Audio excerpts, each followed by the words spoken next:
This morning, word that singer John Denver has died. Denver was killed when an experimental plane he was flying crashed in California's Monterey Bay. Most people remember John Denver as the gentle voice behind Take Me Home, Country Roads, a singer who seemed to live the same peaceful life he wrote about. But behind that image was a story almost nobody saw. A marriage that ended in a moment of violent heartbreak. A lifelong search for approval from a father who rarely showed affection. A real chance to become one of the first civilians in space. And a final flight that ended just 15 days after he bought the airplane. Those moments don't seem like they belong to the same person. Yet they all do. Here is what really happened to John Denver, told through 7 moments that reveal the man behind the image, and why he was nothing like the person most people think they remember. The bed he destroyed with a chainsaw. In 1982, John Denver's marriage to his first wife, Annie Martell, ended. They were splitting up the house, room by room, item by item, the slow and ugly way most divorcing couples do it. John left that day angrier than the people around him had ever seen him. He came back alone, with a chainsaw. He cut a corner off the kitchen table first. Then he moved into the dining room and did the same thing there. Then he walked into the bedroom, the one he had shared for years with the woman he had once written the most famous love song of the decade for, and he tore the headboard apart. Then the bed itself, straight down the middle. This is not a rumor pieced together from tabloids. John wrote about it himself years later, in his own autobiography, in plain and almost embarrassed detail. Annie has since said publicly that the man who tore that bedroom apart felt like a completely different person from the one who once wrote her a song on a ski lift a decade earlier. To understand how those two very different men were somehow the same person, you have to go all the way back to a kid who did not even have his own last name yet. A name picked off a map to escape his father. His birth name was Henry John Deutschendorf Jr., born on New Year's Eve in 1943 in Roswell, New Mexico. 4 years before that town became famous for an entirely different kind of story. His father, nicknamed Dutch, was an Air Force pilot who went on to set 3 international speed records in a supersonic bomber and eventually earned a place in the Air Force Hall of Fame. Dutch could handle a jet at twice the speed of sound. He could not handle affection. The family moved constantly, and by the time most kids had a best friend, John had already been the new student in 5 different states. He once tried to run away from home and did not get far. The only place he ever felt settled was his grandmother's farm in Oklahoma, where at 11 years old his other grandmother gave him an old Gibson guitar, the first thing in his life that did not get packed into a moving truck every time his father received new orders. Years later, he dropped out of an architecture program in Texas and drove to Los Angeles with that same guitar and almost no money. He auditioned for group after group and got nowhere. Then in 1965, a folk group leader told him flatly that a last name like Deutschendorf would never fit on a marquee, so he picked a new one off a map, the capital city of the state he loved most. He became John Denver, quietly erasing the very name his father had spent a career making famous inside the Air Force. That same year, he auditioned against roughly 250 other hopeful singers to join the Mitchell Trio, one of the biggest folk acts in the country, and got the spot. Around the same stretch of time, he wrote a song originally titled "Babe, I Hate to Go," and made copies of it as Christmas presents for friends, never expecting it to go anywhere. His producer, a man named Milt Okun, happened to also be producing a folk trio called Peter, Paul, and Mary, and passed the demo along to them. They renamed the song and turned it into "Leaving on a Jet Plane," the only #1 hit of their entire career. John got a songwriting credit and almost no real money from it, while his own first 3 solo albums on RCA all flopped, one after another, to the point where the man who had picked a whole new identity for himself was on the verge of becoming a footnote in someone else's success story. The man whose name he had erased was, without either of them realizing it, quietly waiting for a very different kind of reunion. A father who broke the sound barrier but never the silence. For most of John's early life, his relationship with Dutch looked more like distance than open conflict. Dutch drank heavily, moved the family constantly, and simply never learned how to talk to his son the way he talked inside a cockpit. The one place John ever felt at ease as a kid was his grandmother's farm, where there were animals to look after, country music on the radio, and a sky full of stars he could actually see without city light drowning them out. That kind of peace was rare in his childhood, and it disappeared for years once he left home. Then, in the mid-1970s, once John had already become famous on his own terms, something unexpected happened. He decided to learn to fly, and the person who taught him was his father. For the first time in either of their lives, the two of them had a shared language that did not require words neither of them was good at saying. John eventually logged more than 2,700 hours in the air, earned ratings in single-engine, multi-engine, glider, and instrument flying, and even flew his own Learjet on top of collecting vintage biplanes. Dutch died in 1982, the same year Annie filed for divorce, which meant John lost the two people who had shaped him most within months of each other. Flying was the one thing he still had that felt steady under him. As you'd see, that same passion for the sky was about to put him closer to real, historic danger than any chainsaw ever could. The astronaut seat that went to a teacher instead. By the early 1980s, John was not just a musician with a guitar and a nice smile. He sat on the board of the National Space Society and helped design NASA's Citizens in Space program, the plan that would eventually let an ordinary person fly on the space shuttle. He wanted that seat for himself. He wrote NASA a 3-page letter volunteering. He passed the physical exams. He passed the psychological evaluations. In 1985, NASA even awarded him its Exceptional Public Service Medal for the work he had put into building the program. By his own account, he believed he was the leading candidate to be the first civilian in space. Then President Reagan publicly announced that the first citizen in space would instead be a school teacher, chosen from more than 11,000 applicants. Her name was Krista McAuliffe. On January 28, 1986, the Space Shuttle Challenger broke apart 73 seconds after launch. All 7 people aboard were killed. John had been passed over for that exact flight months earlier. He wrote and recorded a song called "Flying for Me," dedicated to every astronaut who had ever gone up, and organized a benefit concert that raised $50,000 for the families of the crew he almost flew with. Publicly, he talked about the tragedy with the kind of careful respect you would expect. Privately, he did not stop trying to get himself to space. He approached officials in the Soviet Union about flying to the Mir space station instead, and by some later accounts was quoted a price near $10 million for a week-long trip, which would have required him to learn Russian and train near Moscow for roughly a year.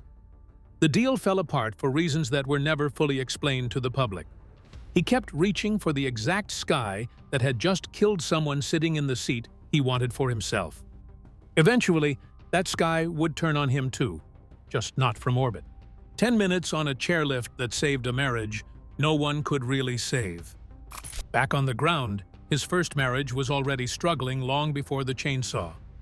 He and Annie had married in 1967, back when John was still broke and unknown. And once his fame exploded after 1971, she found the attention that came with it completely overwhelming.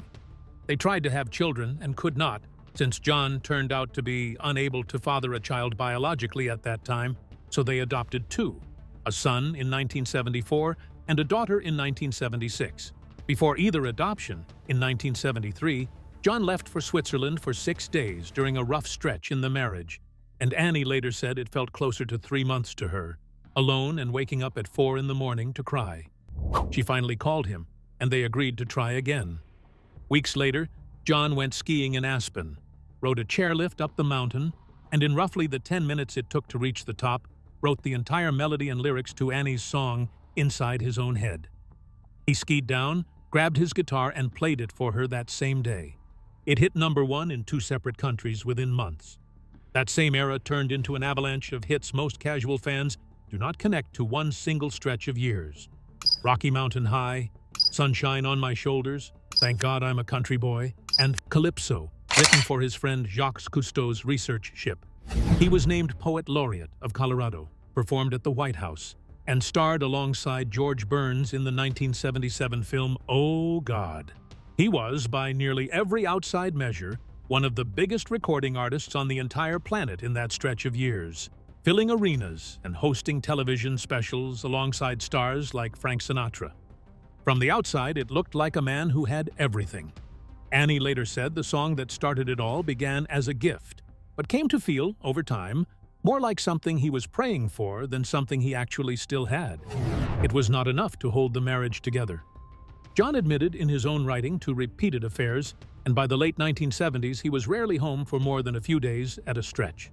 That marriage limped along for nearly another decade before it ended in the exact chainsaw scene you already heard. By the time it was finally over, John had already met the woman who would become his second wife, and that marriage would end with him in handcuffs. Let's see how that went down. The night he was arrested, the same day his second marriage ended. In 1986, while he was still trying to find another way into space after being passed over for Challenger, John was performing on tour in Australia when he saw a 25-year-old singer named Cassandra Delaney on stage. He was 42 at the time, 17 years older than her. Within days, she had flown back to Aspen with him, and by August of 1988, the two of them had married on a mountaintop above the town.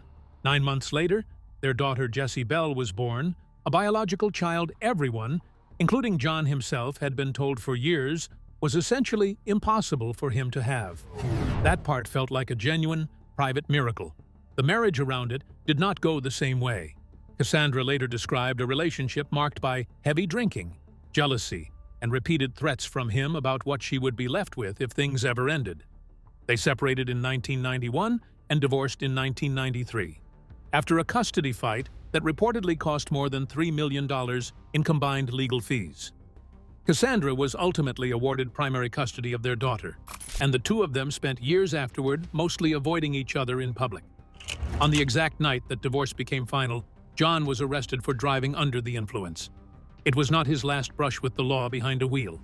In August of 1994, while still on probation from that first arrest, he crashed his Porsche into a tree in Aspen and was charged again.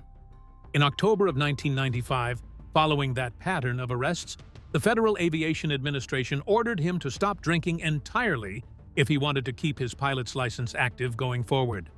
In 1996, the FAA decided he had not complied and revoked his medical certification outright, meaning the federal government had just taken away his legal right to fly a plane on his own. Less than 2 years later, he bought one anyway, and this particular plane had a problem no careful pilot should have ever accepted. 15 days, one misplaced valve, and a flight he did not need to take. On September 27, 1997, John bought an amateur-built experimental aircraft called a Long EZ from a local veterinarian who had owned it for years. It had originally been assembled from a kit by someone else entirely, with modifications made along the way by whoever built it. 8 days later, he performed a full concert in Corpus Christi, Texas, to a crowd that had been told in advance not to film more than 20 seconds of the show, though one radio employee ignored that rule anyway, and captured what turned out to be the only surviving footage of John's last full performance. Nobody in that room knew he had also recorded a children's album that same summer, one that would go on to win him the only competitive Grammy of his entire career, an award announcement he would never live to hear. On October 11th, the day before the crash, John flew the new plane for the very first time, an orientation flight of about 30 minutes total. During that short flight, he and his mechanic discovered a serious design problem. The fuel selector valve, which the aircraft's original designer had placed conveniently between the pilot's legs, had instead been installed behind the pilot's left shoulder by whoever built this specific plane. To switch fuel tanks mid-flight, John would have to twist his entire upper body around, take his hand off the controls, and reach blindly over his own shoulder. He and the mechanic tried extending the valve handle using pliers the day before the crash. It still did not reach far enough. On the morning of October 12th, the mechanic told him exactly how much fuel was on board, a small amount sitting in each tank, and offered to top it off before he flew. John said no, telling him the flight would only last about an hour. He took off from an airport on the Monterey Peninsula in California just after 5 in the afternoon, practiced 3 touch-and-go landings that each burned through more fuel than a normal takeoff would, then headed straight out over the open Pacific Ocean. A few minutes later, his right fuel tank ran completely dry. To reach the valve behind his shoulder and switch over to the left tank, he had to twist around in his seat while still flying the plane. Investigators later concluded that as he turned, his foot likely pressed down on the rudder pedal without him even realizing it. The plane yawed sharply to the right and pitched upward on its own. People watching from the shore, only a few hundred yards away, saw the small plane spin and drop straight into Monterey Bay, close enough to the water that some of them assumed at first it was some kind of stunt maneuver rather than an actual emergency. His last words to air traffic control, spoken just moments earlier, had been completely calm and routine. Then the radio went silent for good. Toxicology results later came back completely clean. No alcohol, no substances of any kind. He was 53 years old, fully sober, and died less than a mile from the same Pacific coastline he had spent his entire career writing songs about. Colorado's governor ordered every state flag lowered to half-staff. Thousands showed up to a public memorial held outdoors in Aspen because the venue's tent had already been taken down for the season, so mourners gathered under the open sky he had spent his whole life singing about instead. His ashes were scattered across the Rocky Mountains. Months later, the Grammy Awards gave him Best Musical Album for Children for that record he made the summer before he died, the only Grammy win of his career, awarded to a man who was no longer alive to hear his own name called. In the years since, Colorado made Rocky Mountain High one of its 2 official state songs, inducted him as the first member of the Colorado Music Hall of Fame, and West Virginia turned Take Me Home, Country Roads into one of its 4 official state anthems, about a state the song's writers had never actually set foot in when they wrote it. Across his whole career, he sold more than 33 million records, released 12 gold albums and 4 platinum ones, and recorded roughly 300 songs, about 200 of which he wrote himself. Almost none of those numbers, or the chainsaw, or the astronaut letter, or the silent father who finally learned to talk to his son from inside a cockpit, show up in the version of John Denver most people carry around in their heads. So, which version of John Denver do you think was the real one? The man who wrote a love song in 10 minutes on a chairlift?